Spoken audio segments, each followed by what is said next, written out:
ఓం విఘ్నేశ్వరాయ నమ. శ్రీమద్ రామాయణము అయోధ్యకాండ 3వ అధ్యాయము. ఈ చైత్రమాసంలో పుష్యమే నక్షత్రంలో చంద్రుడు కలిసి ఉన్నప్పుడు రాముడికి పట్టాభిషేకం చేస్తానని ప్రకటించాడు. తరువాత సుమంతుడిని పిలిచి శ్రీరాముడిని తీసుకురమ్మన్నాడు.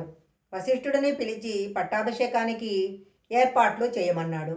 అప్పుడు వశిష్ఠుడు అక్కడున్న వాళ్లను పిలిచి, మీరు రత్నాలను సిద్ధం చెయ్యండి, అలాగే తెల్లటి వస్త్రాలను, పేలాలను, చతురంగ బలాలను, ఒక మంచి ఏనుగును, తెల్లటి గొడుగుని, చామరాన్ని, 100 కుంభాలకు బంగారు కొమ్ములున్న ఎద్దుని, పూర్తిగా ఉన్నటువంటి పులి చర్మాన్ని సిద్ధం చేసి వీటన్నిటినీ దశరథ మహారాజు గారి అగ్నిగృహంలో పెట్టించండి. ద్వారాలన్నీ తోరణాలతో అలంకారం చెయ్యండి. గంధం కలిపిన నీళ్లతో గడపలను కడగండి. ధూపం వెయ్యండి.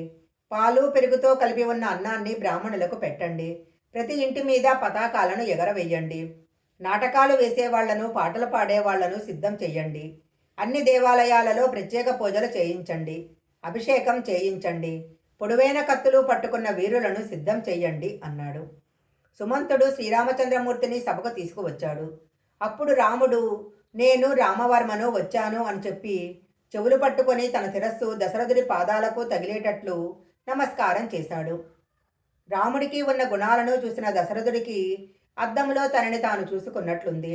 అప్పుడు దశరథుడు, రామ, నా యొక్క శీలాన్ని తెలుసుకున్న, గొప్ప ధర్మం కలిగిన, నిరంతరము నన్ను అనువర్తించేది అయినా నా పెద్ద భార్య కౌసల్య కుమారుడవు కాబట్టి అలాగే నీకు ఆ సుగుణాలన్నీ వచ్చాయి. నీకు గొప్ప గుణాలు ఉన్నాయి కాబట్టి నేను నీకు పట్టాభిషేకం చేయాలనుకుంటున్నాను. ఈ విషయాలన్నీ నీకు తెలియనివి కాదు. అయినా ఇంకొకసారి చెప్తాను. రాజైన వాడికి 2 వ్యసనాలు వస్తాయి. అవి మనల్ని నాశనం చేస్తాయి. అందువలన వాటిని దగ్గరికి రానియకుండా చూసుకోవాలి. ఆ 2 వ్యసనాలే కామము, క్రోధము. కామము వలన నిష్కారణంగా వేటాడాలన్న బుద్ధి పుడుతుంది. జూదమాడాలన్న బుద్ధి పుడుతుంది. పగటిపూట నిద్రపోవాలన్న అలవాటు వస్తుంది. పరదూషణలను వేరొకరి దగ్గర కూర్చొని వినాలనిపిస్తుంది. మద్యం తాగాలి అనిపిస్తుంది. పగటిపూట నృత్యం చూడాలనిపిస్తుంది. గీతాలు విందామనిపిస్తుంది. క్రోధము వలన చాడీలు చెప్పాలనిపిస్తుంది. సత్పురుషులను నిర్బంధించాలి అనిపిస్తుంది. కపటంగా ఇంకొకరిని చంపాలి అనిపిస్తుంది. ఇతరుల వృద్ధిలోకి వస్తే ఓర్వలేనితనం కలుగుతుంది. ఇతరులలోని గుణాలను దోషాలుగా చెప్పాలనిపిస్తుంది. ఇతరుల ధనాన్ని అపహరించాలి అనిపిస్తుంది. అవతలి వారి మనసు బాధపడేలా మాట్లాడాలనిపిస్తుంది. చేతితో ఒక ఆయుధం పట్టుకొని అవతలవాడిని నిష్కారణంగా శిక్షించాలనిపిస్తుంది. రామా, నీకు పుష్యమే నక్షత్రంలో పట్టాభిషేకం చేస్తాను కాబట్టి ఈరోజు వెళ్ళి ఉపవాసం చెయ్యి అన్నాడు. అందరూ వెళ్ళిపోయాక దశరథుడు కూడా వెళ్ళిపోయాడు.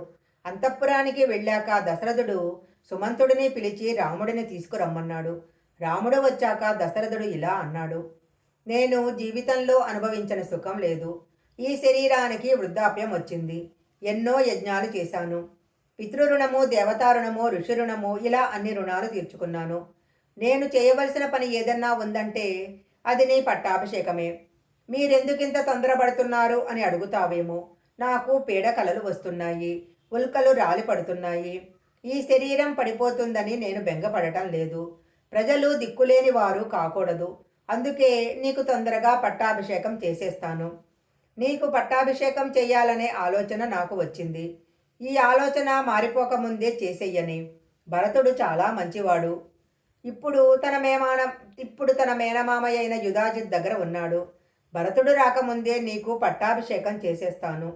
ఒక మంచి పని మొదలుపెట్టగానే విఘ్నాలు వస్తాయి. నీ స్నేహితులందరినీ అప్రమత్తంగా ఉండమను.